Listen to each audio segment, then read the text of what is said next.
ideologies came into being and everything changed. And when was this? 1206 exactly. 1206 was the Great Conjunction, and 1206 was when Genghis Khan was announced as the leader of the world by his tribe, and he began the invasion of the world. So that cannot be a coincidence, but just in case you think that's a one-off event, let's go to the next slide and you'll see something more special happening.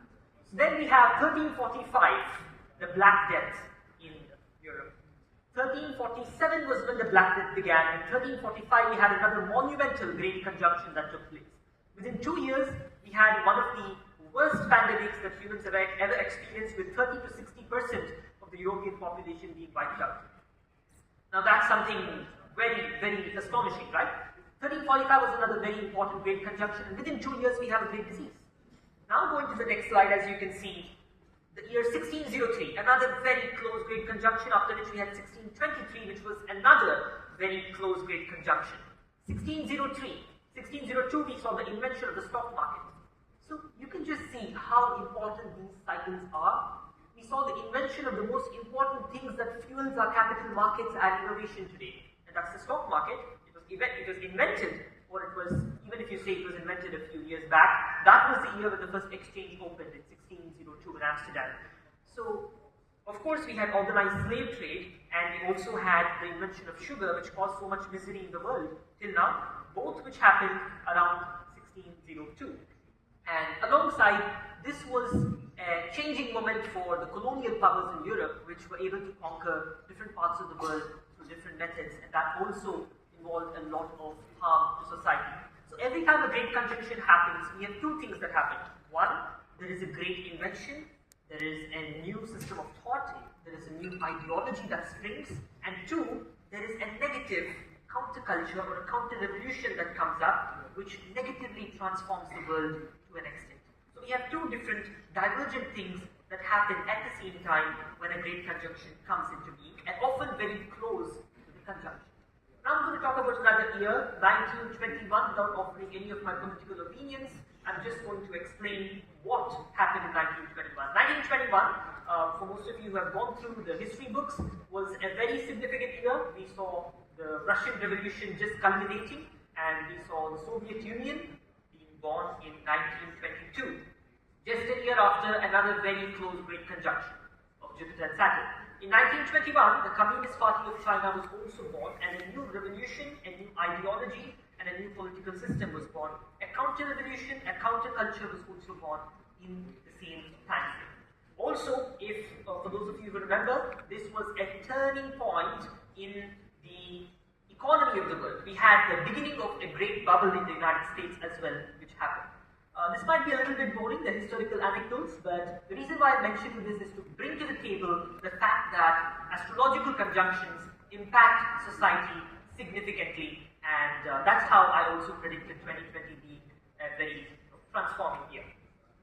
Now going to the next slide, we're just going to look at technology now, coming to the next point.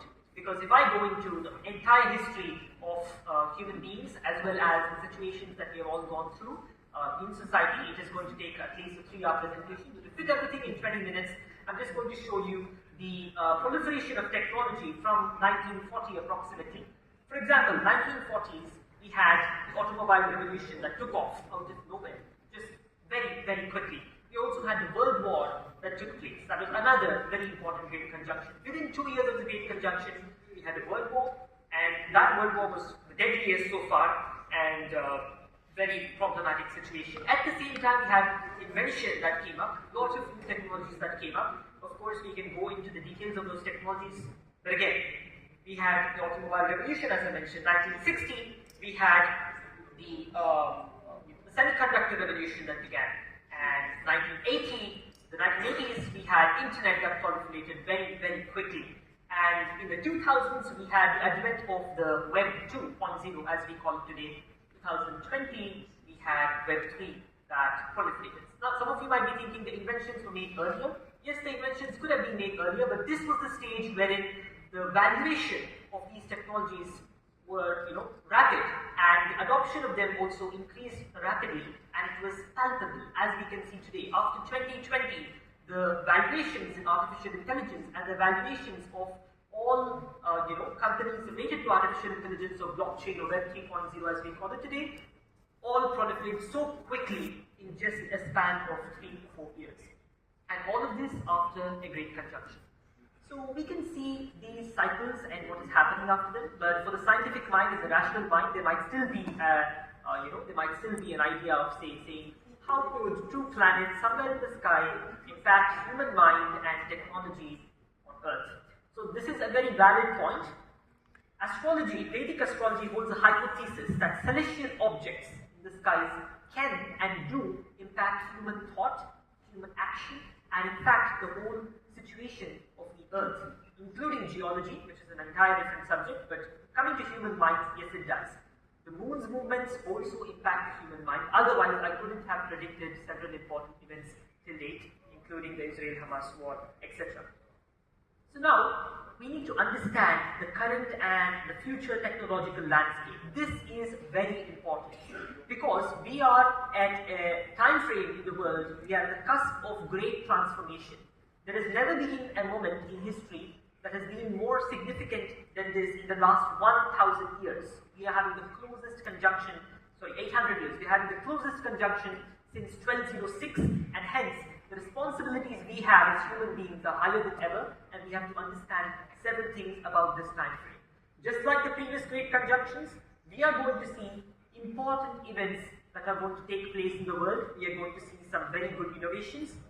At the same time, we are going to see a counterculture, a counter-revolution. We are going to see some greed in people to exploit the situations of humanity during this time frame. We are going to see opportunity, we are going to see greed, we are going to see fear, and all of this at an unprecedented scale. As it was told by someone, there are decades when nothing happens. A wise person once said, but there are weeks when decades happen. So that's the time frame we are in at the moment, and the most important thing I've come to tell you all today and share with you, of course this is quite debatable, but the next 20 years starting 2020 until 2040 will impact the world for the next 400 years, minimum. Whatever we do in the next 20 years as human beings together is going to impact the world in a very strong way for the next 400 years. Hence we have to be extra careful as human beings while taking advantage of the opportunities and inventing for the well-being of society. We also need to be aware of the risks that are going to take place, because this is not going to be some reversible event that's just going to come and go away very quickly. This is something that's going to impact us for at least 4 centuries. And we're seeing it every single day. So what is next? We have to understand that in the next 20 years, there are going to be at least 4 or 5 different technologies. Currently we know about artificial intelligence, and probably a lot of people know about quantum computing. And we also know about blockchain, and of course we are all here to discuss blockchain for the next 3 days.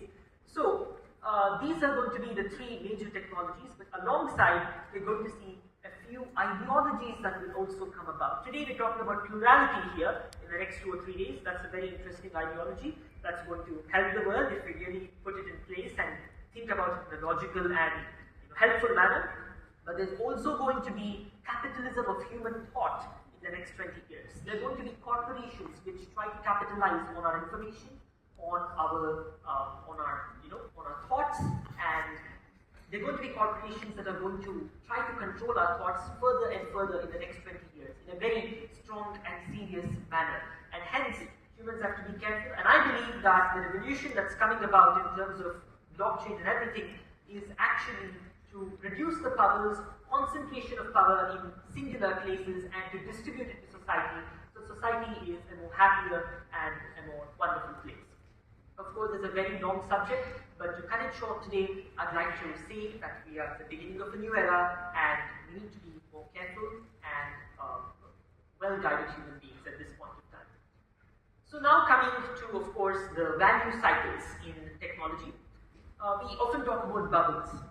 But what happens is that in the present system that we're following in terms of analysis, we're not able to figure out when a bubble begins and when it ends. But astrology can give us a guideline on how to identify where bubbles can begin in terms of economic bubbles or value bubbles, and where they can end. Especially in technologies, wherein the difference, so the time difference between initial invention and valuation, adoption, if there is a longer time gap between these three cycles in any business or in any invention or any technology, there is a stronger likelihood of a bubble forming. And often these bubbles coincide with astrological cycles. Whenever Jupiter and Saturn come together, we see this mass, we just see people going mad after something. It could be anything. It could be a valid thing, it could be an invalid thing. Last time we saw it was the tulip mania, which all came down in 1637. We saw people going mad after just a flower, a simple flower. So similarly, people have gone mad after a few things in this present time frame, and we need to recognize that as well. But now, what I believe is going to happen in the next 20 years is that, first of all, we're going to see at least one or two more bubbles, and after 2030, we'll see real market maturation in these technologies. And by 2040 approximately, we will see the next great conjunction, which is the closest in 1,200 years, and 2040 will be the most important year for technology after this.